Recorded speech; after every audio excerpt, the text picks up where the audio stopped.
Gálatas 5, do 22 ao 25, essa é a palavra do Senhor. Mas o fruto do Espírito é amor, alegria, paz, longanimidade, benignidade, bondade, fidelidade, mansidão e domínio próprio. Contra essas coisas não há lei. E os que são de Cristo Jesus crucificaram a carne com as suas paixões e os seus desejos. Se vivemos no Espírito, andemos também no Espírito. Oremos. Pai, que o professor hoje seja a pessoa do Espírito Santo, revelando ao teu povo, ao povo eleito, ao povo da aliança, aquilo que é necessário para que nós nos conformemos cada dia mais à imagem do nosso Senhor Jesus Cristo. Oramos pela tua misericórdia, pela tua compaixão, pela tua iluminação, Senhor, porque sem ela nós não somos capazes de compreender as verdades a respeito do Senhor, e não somos capazes porque o nosso pecado, ele muitas vezes nos impede. Não somos capazes muitas vezes porque as tuas verdades são insondáveis, Pai. Mas fala conosco esta manhã, no nome de Jesus. Amém. Amém. Irmãos, nós temos estudado a carta de Paulo aos Gálatas, a epístola que o apóstolo Paulo escreveu às igrejas da Galácia. Nós já aprendemos várias coisas a respeito desta epístola. Aprendemos que a Galácia não é uma cidade, antes é uma região que hoje comporta o sul da Turquia, e que esta região de igrejas que ele havia plantado na Galácia havia sido invadida por uma seita chamada de os judaizantes. Acordados?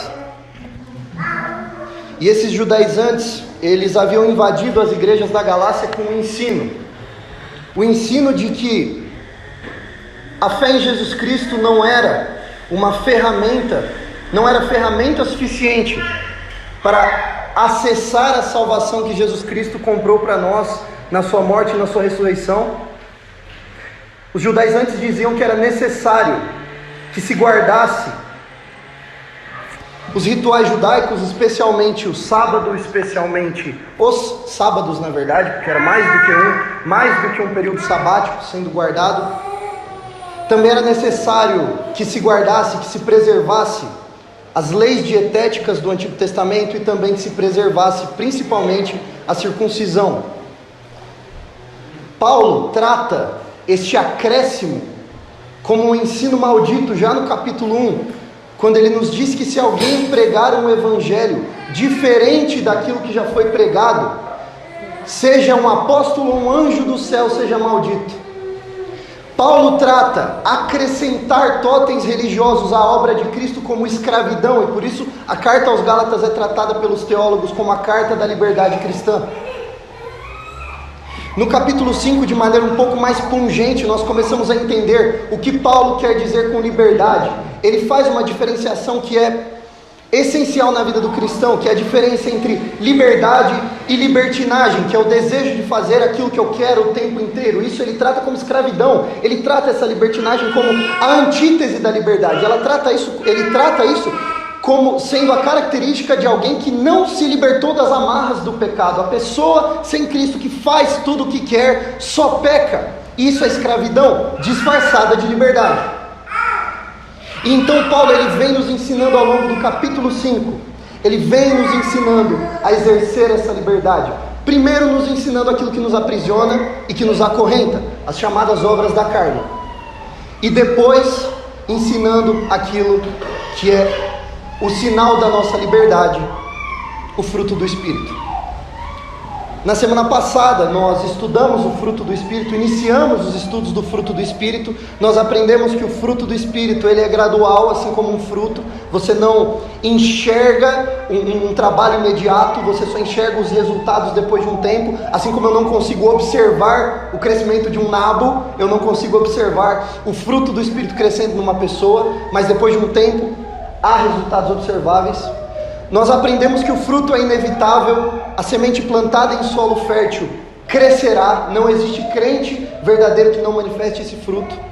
Nós aprendemos que o fruto vem de raízes, aprendemos que não é algo inerente ao crente, aprendemos que quando o Espírito Santo age em nós, quando nós começamos a nos tornar pessoas mais piedosas e parecidas com Jesus, não é porque nós estamos ativamente fazendo aquilo, mas é porque nós estamos enxertados em uma árvore, cujas raízes nos alimentam, absorvem nutrientes do solo, assim como é um fruto. E aprendemos também que o fruto do Espírito é simétrico. Não existe o crente com mansidão, mas sem domínio próprio. Nós aprendemos que todos os elementos deste um fruto, não são frutos do Espírito, é um fruto. Nós aprendemos que o crescimento deste fruto é simétrico, mesmo que muitas vezes algumas características que a pessoa já tinha antes da conversão façam com que um fruto pareça mais manifesto do que outro. Isso é normal. Mas a obra do nosso Senhor Jesus é nos tornar perfeitos, é fazer com que todos nós manifestemos todos esses atributos, porque todos foram manifestos na pessoa do nosso Senhor Jesus Cristo. Então não tem por que nenhum deles ficar para trás, correto? Semana passada nós vimos essas características do fruto e também falamos sobre os 3 primeiros elementos desse fruto: o amor, que expressa a própria natureza de Deus, o amor que nega a si mesmo em favor daquele que serve. O amor a Deus é um amor servil, que nega a si mesmo em favor de Deus. O amor ao próximo é um amor servil, que nega a si mesmo em favor do próximo. Aprendemos o que é alegria, que é a alegria com aquilo que alegra a Deus. E aprendemos também o que é paz, a paz incondicional, a capacidade de deitar a cabeça no travesseiro, porque a nossa esperança é muito maior do que este mundo. Nós aprendemos também a respeito da versão falsa de cada um desses elementos do fruto, no nosso canal do YouTube, se vocês quiserem ver, tá? Hoje, irmãos, enquanto eu preparava esse sermão, eu me dei conta que é pertinente para o momento que nós estamos vivendo, que nós focássemos o sermão de hoje em um dos elementos do fruto. Hoje nós falaremos sobre longanimidade, o 4º dos elementos do fruto do Espírito. Hoje nós aprenderemos como este elemento, este gomo, por assim dizer, já que o fruto do Espírito muitas vezes é comparado com uma tangerina, nós aprenderemos, uma tangerina porque a tangerina tem gomos que crescem todos simetricamente, então faz todo sentido, né?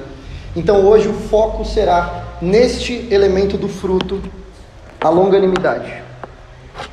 Irmãos, o termo longanimidade, ele pode ser entendido também como paciência, inclusive algumas bíblias já trazem como paciência. Quando nós nos referimos a este elemento do fruto, nós estamos falando sobre a capacidade de enfrentar problemas e passar por situações sem perder a cabeça, sem reagir imediatamente, sem partir para o ataque. É a habilidade de não perder a cabeça no trânsito, de não sair do salto com os filhos, de não se irar contra o marido ou com a esposa.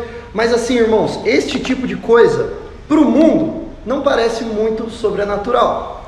Se a gente fala que o Espírito Santo de Deus manifesta coisas sobrenaturais em nós, e nós definimos o que é paciência para o mundo pode reagir dizendo: mas não tem nada de sobrenatural nisso. Não parece uma obra que demanda ação de uma força de outra natureza, não é como é o caso da pessoa do Espírito Santo, que é uma pessoa de outra natureza, é sobrenatural. Tornar-se paciente para o mundo é uma coisa que pode ser tratada com terapia. E uma terapia pode te tornar mais paciente? Claro que pode, mas jamais da maneira como o Espírito Santo de Deus faz. Existe uma diferença fundamental entre aquilo que o mundo entende como longanimidade ou paciência, e eu gostaria que os irmãos mantivessem em mente, tá? Porque esta diferença é aquilo que dá sentido à longanimidade como uma manifestação sobrenatural. Nós exploraremos isso nesse tópico, mas por enquanto vamos construir o argumento. Vejam, o conceito de longanimidade no Antigo Testamento, ele é constantemente usado como um atributo do próprio Deus. Quando nós lemos Êxodo no capítulo 34, os versículos 6 e 7, Moisés fala sobre Deus e ele diz: ó Senhor, o Senhor compassivo e bondoso, e aí ele usa um termo chamado, um termo que é traduzido para a nossa língua como tardio em irar-se, e grande em misericórdia e fidelidade. O termo hebraico para tardio em irar-se significa, literalmente, narigudo. O termo em hebraico descreve alguém que possui um nariz longo. E qual é o sentido disso? É que a maneira como o hebraico bíblico descreve alguém com raiva é a partir da figura de alguém que ficou com o nariz quente. Nós dizemos cabeça quente em português, né? Em hebraico eles diziam nariz quente. Tanto é que quando nós lemos Gênesis no capítulo 39 e o versículo 19, o episódio em que Potifar acha que José dormiu com sua esposa, o texto nos diz: quando o dono ouviu as palavras de sua mulher, isso é Gênesis 39, 19, que lhe disse: foi assim que o seu escravo me tratou. Ele ficou irado, ou no hebraico original, seu nariz ficou fervendo. Então em hebraico, palavras que descrevem raiva são normalmente as palavras para nariz, ou quente, ou nariz quente. E vejam, então quando a palavra diz que Deus ele é narigudo, ele tem o nariz longo, ela está dizendo que o nariz de Deus demora para esquentar inteiro, tardio em irar-se, demora para manifestar a sua ira. Ele manifesta, mas ele demora, ele manifesta tarde. Ou seja, alguém com nariz longo é alguém longânimo, de acordo com o Antigo Testamento, alguém que tem paciência, que tem longanimidade. Então, essa é a maneira como o Antigo Testamento trata a palavra paciência ou longanimidade, como um atributo de Deus que descreve a habilidade de demorar para irar-se, de não reagir imediatamente, de conter a própria ira e de manter-se equilibrado diante da ofensa. Agora, quando nós vamos para o Novo Testamento, e o Novo Testamento já não é escrito, já não foi escrito em hebraico, ele foi escrito na língua grega. A palavra que nós encontramos aqui desse texto, traduzida como longanimidade, descreve alguém capaz de suportar altas cargas de injúria e de problemas. É como se a pessoa tivesse ela tivesse tido uma espécie de hipertrofia emocional. Ela está emocionalmente musculosa. É isso que a palavra longanimidade descreve no Novo Testamento no grego. Alguém que é forte, aguenta a pancada. Receber muita ofensa, ou passar por muitos problemas, ou precisar muito que algo aconteça, como se fosse um grande peso, e ter força para continuar carregando este peso, sem cair, sem deixar cair no chão, tudo mais. Então, à luz da palavra nos dois testamentos, vemos três aspectos importantes da longanimidade. 1, ela te ajuda a suportar ofensas com paciência. 2, ela te ajuda a passar por problemas com paciência. E 3, ela te ajuda a esperar pelo que se deseja, esperar pelo que você deseja com paciência. Então mantenham sempre em mente esta definição de longanimidade, tá bom? Suporta ofensas com paciência, passa por problemas com paciência, espera pelo que se deseja com paciência. Mas mais uma vez eu digo, o mundo considera este atributo, mesmo desenvolvido à luz dos testamentos, o mundo considera este atributo como algo que você resolve na terapia. Mas aí, pesquisando para esse sermão, eu decidi ouvir algumas pessoas ímpias falando sobre paciência. Ímpias que eu digo, enfim, não sei se são crentes ou não, mas psicólogos, autores de livros, coaches, vamos ver o que esse pessoal fala sobre paciência. E tudo que eu encontrei gira em torno de mais ou menos isso aqui, olha só. Seja você a solução para os seus problemas, entenda o poder da paciência, ou entenda o antes tarde do que nunca, né? Eles tratam paciência como algo que, mesmo que demore, tá bom, quando vier veio antes tarde do que nunca. E também ouvi uma moça falando algo muito interessante, dizendo que no que se trata de ansiedade, né, você é o seu próprio placebo, é tipo assim, é você que aplica em você um remédio. O placebo é uma espécie de imitação de algum tipo de medicamento, né? Que pode ser usado para ver se o fator psicológico vai gerar alguma cura naquela pessoa, né? A pessoa toma um sal de fruta ali, você diz para ela que aquilo é É um remédio contra a dor de cabeça, ela toma e passa a dor de cabeça. Não por causa do remédio, foi um efeito psicológico, é placebo. Isso é placebo.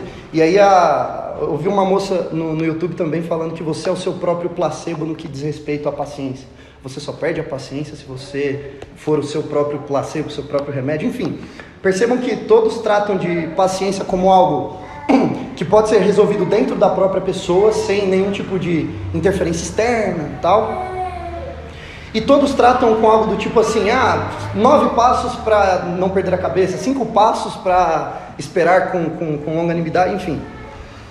E aí eu ouvi alguns psicólogos dizendo assim, falta de paciência é não entender que você e o outro estão aprendendo. Então a pessoa te ofende, mas lembre-se que você está numa longa jornada de aprendizado e a pessoa também. Então, se você entende isso, você tem paciência com ela. Ou então, o meu favorito, reprograme o seu DNA para ser mais paciente. Reprogramação de DNA. Tem site vendendo isso. Pois é. Enfim, várias dicas que podem até, menos essa do DNA, mas várias dicas que podem até ter seu valor, menos essa do DNA. Mas que algumas delas ou são antibíblicas por vezes, ou são um recorte muito pequeno de longanimidade na visão bíblica, não é? São sempre técnicas psicológicas que ajudam aqui e ali, podem impedir um burnout, né? Podem impedir uma pessoa de pirar, né? Impedir um suicídio, que é válido, mas mesmo assim, estão muito, muito, muito aquém do que a palavra chama de longanimidade. Sabe por quê? Porque paciência na Bíblia tem um aspecto muito parecido com a paz, que nós falamos semana passada,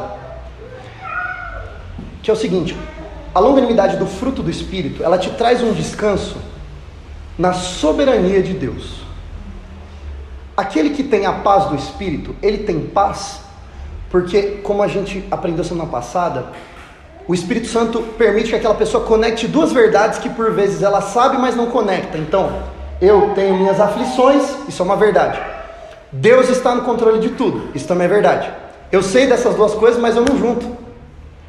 Peraí. Se eu estou com aflição, Deus está no controle de tudo, Deus está no controle das minhas aflições também. A longanimidade é muito parecida.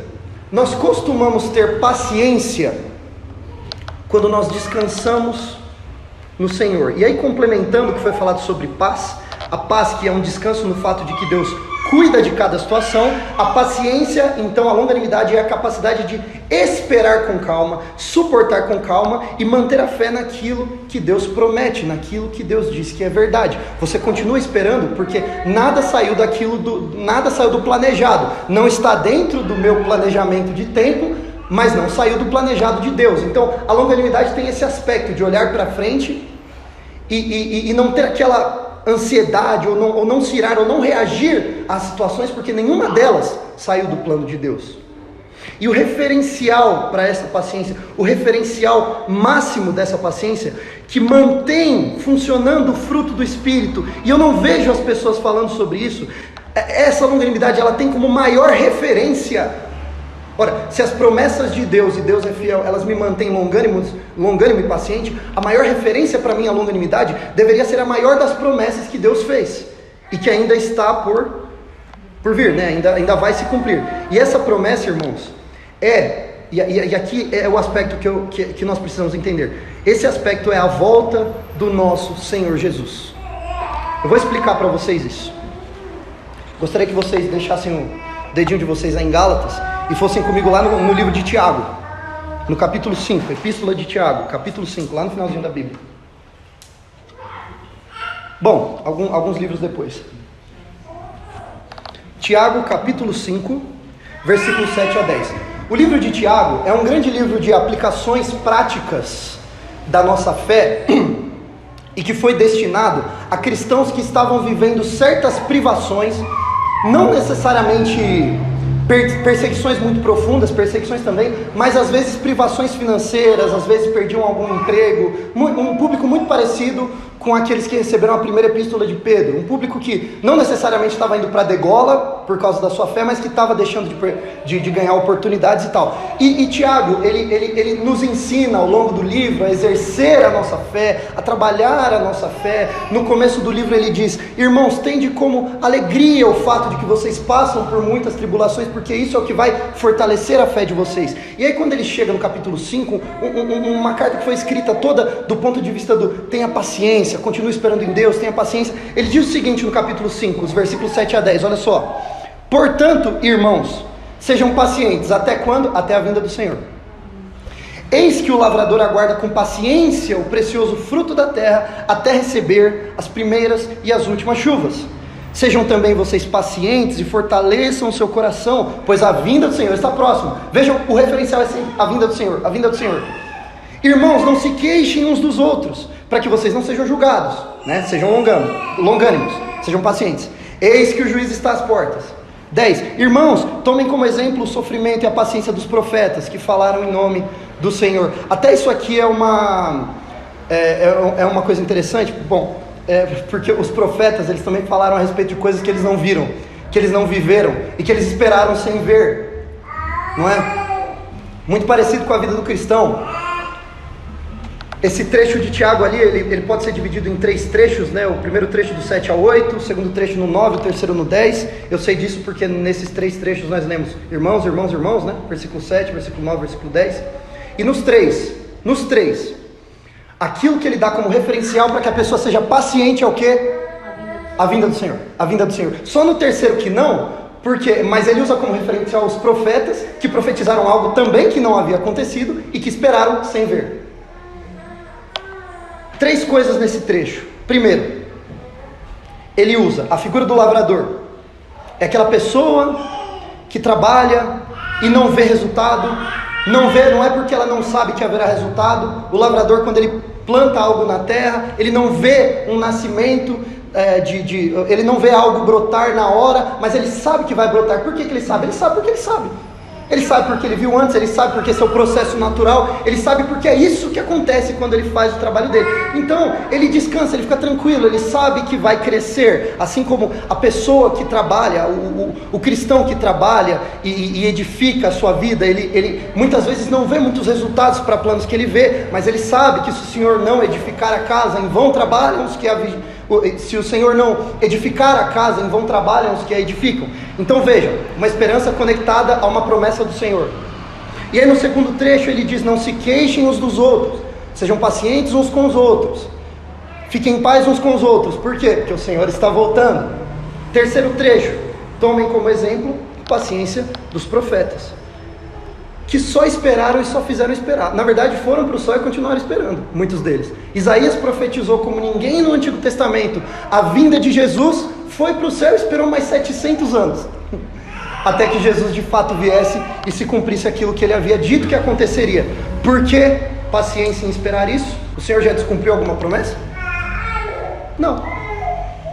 É como o Hernandes fala, o pastor Hernandes Dias Lopes: promessa de Deus e realidade é a mesma coisa. Não tem diferença, não é?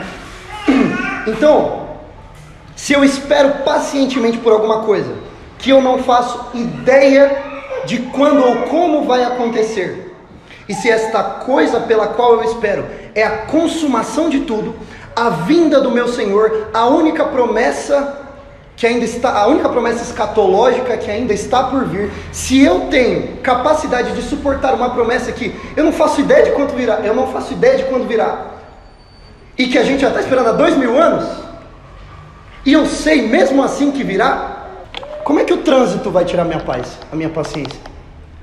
Olha a profundidade da promessa pela qual eu espero. Como é que outras coisas podem tirar a minha paciência quando eu tenho paciência para esperar a promessa das promessas? Se eu tenho essa esperança, por que coisinhas no meio do caminho me deixariam ansioso? Se eu espero pela volta do Messias à Terra como algo que vai acontecer, e essa é a minha maior esperança como crente, que potencial tem uma louça suja de tirar a minha paciência? Que é uma coisa muito menor. Que potencial tem a lista de espera de um concurso para tirar a minha paciência? se eu aguardo firmemente a volta do meu Senhor, que é algo muito maior?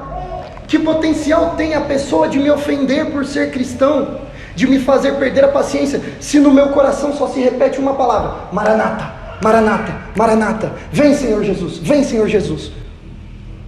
A esperança nas promessas do Senhor, de que Ele é o nosso pastor e já não nos falta nada, de que todas as coisas cooperam para o bem daqueles que o amam, e de quem, buscando primeiro o reino de Deus e a sua justiça, as nossas necessidades básicas são supridas. Esta esperança nas promessas do Senhor toma como referência a maior das promessas, que é a volta do Senhor, e todas as outras estão debaixo desse guarda-chuva. Se eu tenho esperança aqui em cima, as outras não tiram a minha paz, a minha paciência. Tiago diz sempre: irmãos, sejam pacientes até a vinda do Senhor. Até dar certo? Não, até a vinda do Senhor. Qual o prazo da minha espera? A vinda do Senhor. Esse é o referencial. Então, eu como crente não espero por nada como eu espero por isso. Não almejo nada como eu almejo isso. E se isso é verdade na minha vida, a minha paciência, a minha longanimidade, ela se torna absolutamente inabalável. Longanimidade é olhar para a palavra de Deus e dizer, como Deus diz pela boca do profeta Isaías: desde o princípio eu anuncio o que há de acontecer, e desde a antiguidade eu revelo as coisas que ainda não sucederam. Eu digo, o meu conselho permanecerá de pé, e eu farei a minha vontade, diz o Senhor. Tudo o que Ele disse que aconteceria, inclusive isso é um refrão no livro de Isaías. Eu já falei, eu sempre falei que ia acontecer, aconteceu. Eu sempre falei que ia acontecer, aconteceu. Continue confiando, porque o que eu estou falando agora vai acontecer também. O referencial, eu falei e aconteceu. E é o referencial desde a criação. Deus disse, haja luz, houve luz. Tudo o que Deus falou desde o início pela sua palavra, tudo aconteceu. E portanto, vai continuar acontecendo. E qual é... Eu vou bater muito nessa tecla aqui hoje. Qual é a maior promessa em aberto? A volta do Senhor. E se você consegue depositar a sua esperança neste fato escatológico, Jesus voltará, nada tira a sua paciência. E é impressionante, eu preciso parar de emendar uma frase com a outra para dar tempo do pessoal falar amém, né? Estou bebendo água, pode falar amém?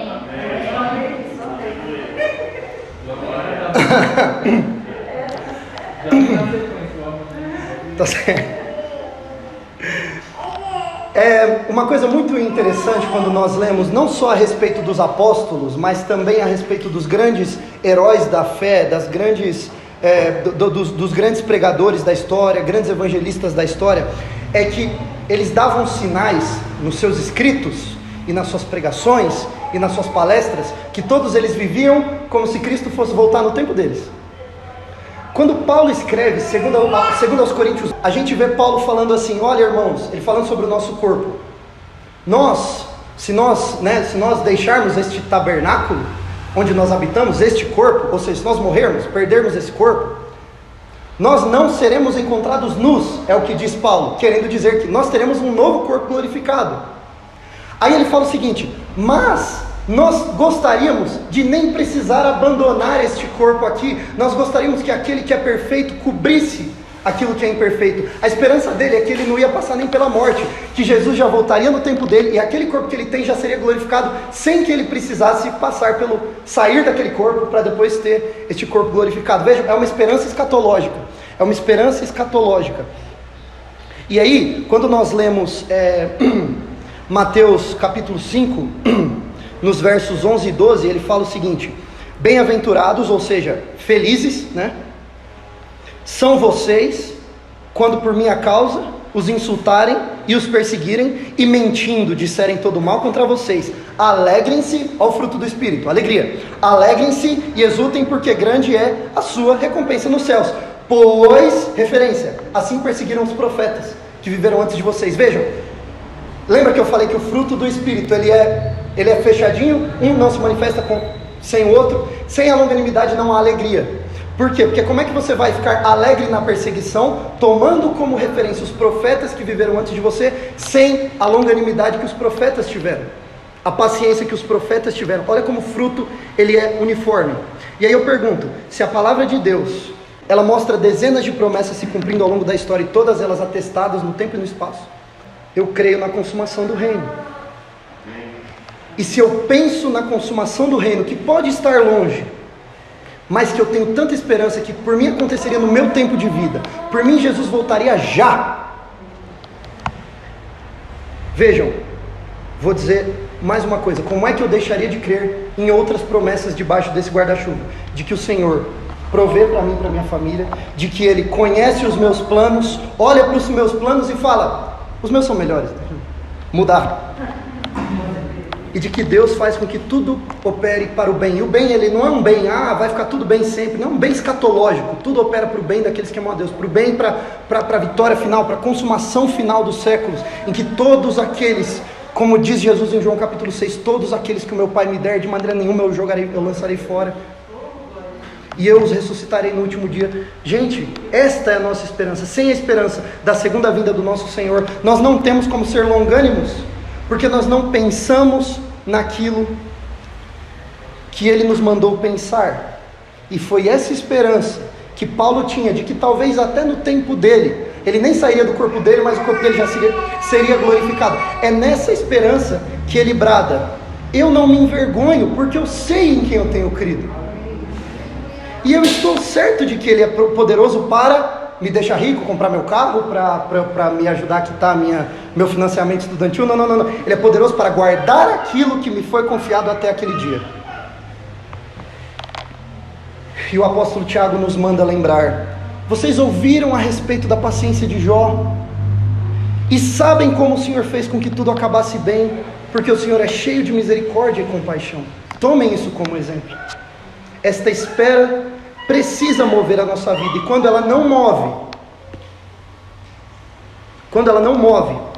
o evento mais importante que está para acontecer na minha vida se torna outra coisa. O meu casamento que está chegando, o meu emprego novo, o meu concurso, a minha promoção, a minha gravidez, a venda da minha casa, e estas coisas que têm o potencial de demorar, eventualmente podem tirar a minha paciência muito facilmente, porque não existe nada acima delas que lapida a minha paciência para que eu espere por elas. Mas à luz das promessas gigantescas que o Senhor fez para a sua igreja, e à luz dessas promessas pelas quais eu espero tão pacientemente, essas outras coisinhas se tornam tão pequenas que não me fazem perder a paciência. Não me irritam, não me impedem de seguir. Por quê? Porque eu estou sempre olhando firmemente para o autor e consumador da minha fé. Longanimidade é a característica de cristãos que andam em paz nos planos de Deus. Longanimidade é a característica de pessoas que, à luz de Filipenses capítulo 4, que nós lemos semana passada, colocam no lugar da ansiedade os pedidos e as súplicas com ações de graça diante de Deus. E o resultado disso é que a paz de Deus, que excede todo o entendimento, guarda a minha mente e o meu coração. E o que normalmente aquele que não tem essa esperança faz é tentar proteger a mente e o coração com os próprios planos, ou tentar proteger a própria paz com a própria mente e com o próprio coração, quando Deus disse, não, é a minha paz que tem que proteger a sua mente e coração. Tentar você mesmo, eu já disse isso semana passada, tentar proteger a sua mente e o seu coração com a sua própria paz é como tentar proteger o seu capacete com a sua cabeça. O processo está invertido. Veja, irmãos, se você se sente, por exemplo, ofendido ou ofendida por alguém que pega no seu pé pela sua fé, você continua derramando tudo diante de Deus, que é tardio em irar-se e, portanto, quer compartilhar esse atributo com você, e você com alegria continua aguardando a consumação dos séculos, continua se lembrando que Ele voltará e você reinará com Cristo para sempre. E aí? Se a minha esperança está nesse nível, aí a pessoa que, sua fé, não sei o que, fala com a minha mão. Você trabalha, e você não vê o resultado que você esperaria, você continua agindo enquanto espera pacientemente naquele que nunca descumpre uma promessa. E que se já cumpriu promessas como a encarnação do Verbo, a morte e a ressurreição do Messias, e que vai cumprir a maior das promessas em aberto, a volta de Jesus. Então ele vai cumprir promessas mais simples, como sustentar sua casa. A longanimidade que o Espírito Santo de Deus te dá, te oferece, ela te dá uma perspectiva de eternidade. Às vezes a falta de paciência vem muito do o tempo está acabando, e pro crente o tempo nunca acaba, é eterno. Essa vidinha de 70 anos vai acabar, eu vou ser recebido pelo meu Senhor no céu. Seja bem-vindo, servo fiel, entra no gozo do seu Senhor. E aí começou, aí é que começa a brincadeira. Essa perspectiva de eternidade que a espera nas promessas escatológicas de Deus te traz, e aí nada tira a sua paciência. Esperar no Senhor muitas vezes, irmãos, por mais que muitas vezes doa, esperar, às vezes perder essa paciência na espera, é algo tão bíblico, e é tão bíblico que fez o salmista gritar: por que você está tão abatida, minha alma? Por que você se perturba dentro de mim? Espere em Deus. Tipo, porque você, sabendo quem Deus é, sabendo que Ele é fiel, constante e eterno, você não migra isso da sua mente para o seu coração? Espere em Deus, pois eu ainda o louvarei. Ele é o meu auxílio e Deus meu. Então você ora pela venda do seu imóvel e isso demora, você continua orando e esperando pacientemente no Senhor. Você ora para passar numa prova, não passa, e aí tem que esperar mais um ano. É um presente do Senhor, um ano a mais para você estudar, e você continua esperando pacientemente no Senhor. Você ora por algo, para que aquilo aconteça e aquilo demora, você continua orando e espera pacientemente no Senhor. Ou mesmo tem algum pecado contra o qual você luta, mas continua te perturbando, e você às vezes, à luz do que Paulo fala em Romanos 7, você se sente assim: miserável homem que eu sou, o bem que eu quero fazer eu não faço, o mal que eu não quero fazer eu faço. Quem me livrará do corpo dessa morte? A minha mente é cativa da lei de Deus, mas o meu corpo ele é cativo da lei do pecado. O que você faz? Você continua lutando e contando com o poder do Espírito Santo de Deus para que você supere aquilo. O que nós, filhos de Deus, em quem o Espírito Santo habita e frutifica a longanimidade, fazemos quando não vemos os resultados? Nós continuamos, assim como o nosso Senhor pacientemente continuou andando a caminho da cruz, e pacientemente foi erguido na cruz, e pacientemente aguentou o insulto daqueles que falavam contra ele, e pacientemente entregou a sua vida e ressuscitou por nós. Quando nós estamos esperando, como diz o pastor americano Matt Chandler, nós nos posicionamos sob a cachoeira da graça e continuamos, um passo de cada vez, pedindo a Deus que faça dele o nosso maior tesouro e não qualquer outra coisa. E esperar por ele é garantia de sucesso. Então, que ele seja o nosso maior tesouro. Sabem por quê, irmãos? Porque ele, o nosso Senhor, ele fortalece o cansado e multiplica as forças aos que não têm nenhum vigor.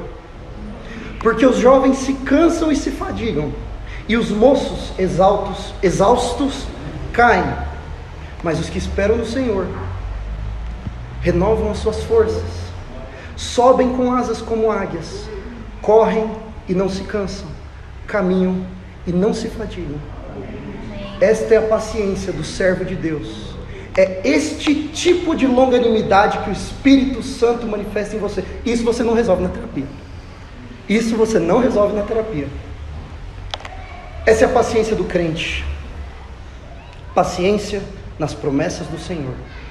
Quando elas são o meu maior referencial, e a maior delas a volta do Senhor, as outras coisinhas, não é que elas não têm importância, mas assim, na lista de prioridades, estão longe de estar no topo. Irmãos, como eu disse semana passada, todo elemento do fruto do Espírito possui um oposto e possui uma versão falsa. Então, qual é o oposto de longanimidade? O oposto de longanimidade é um ressentimento com Deus, porque as coisas não acontecem, um ressentimento com o próximo, porque não cumpre as suas expectativas pessoais. Ele faz contraponto, inclusive, com a obra da carne, a ira, Porque se a longanimidade é a característica de Deus de ser tardio em irar-se, a longanimidade ela cura aquele ímpeto do ser humano, do pecador, de irar-se rapidamente, de ver uma coisa que não gosta, pum, reage, estoura, explode, sai fora. É quando nós queremos tudo, absolutamente tudo, dentro do nosso calendário. O meu calendário era para, no final de janeiro, tudo isso aqui já está pronto. Esse era o meu calendário. O meu, não era o do Senhor. E qual é a versão falsa da longanimidade? E muito cuidado, porque às vezes, eu falei isso semana passada, vou falar de novo, às vezes, algumas coisas se manifestam em nós que parecem amor, parecem alegria, parecem paz, parecem longanimidade, benignidade, fidelidade, bondade, mansidão e domínio próprio, parece, mas não é. A versão falsa da longanimidade é uma falta de interesse ou falta de cuidado, do tipo, isso aqui é pequeno demais para me preocupar agora, tenho tempo, deixa para depois. Aquele espírito procrastinador que sempre acha, tem mais tempo, está tranquilo. Vejam, longanimidade não é você ficar passivo, esperando as coisas caírem do céu. Isso não é paciência, isso é só preguiça, né? Isso é só procrastinação. Paciência é você continuar ativamente, andando sempre para frente, fazendo e esperando os resultados virem do nosso Senhor. Não é passividade. Então, irmãos, esta é a longanimidade, este é o fruto do Espírito, esse é o elemento do fruto do Espírito, que eu gostaria que nós orássemos pedindo ao Senhor que manifestasse em nós hoje, e que nós tenhamos, Senhor, irmãos, um sentimento que falta muito nas igrejas, que é aquele sentimento de volta, Senhor Jesus, cumpra as suas promessas. Quando a nossa cabeça está nisso, tudo na nossa vida muda. A gente vive a vida de maneira mais leve, a gente dá para as coisas a importância que elas têm diante de Deus e não mais do que elas precisam ter, porque o nosso referencial de espera ele está muito mais longe, pode estar muito mais longe, a gente não sabe, mas ele é muito menos perceptível a olho nu do que qualquer outro projeto, mas é o que nós temos mais certeza que será cumprido. Irmãos, então eu gostaria que nós orássemos para que o Senhor manifestasse essa paciência, essa longanimidade em nós,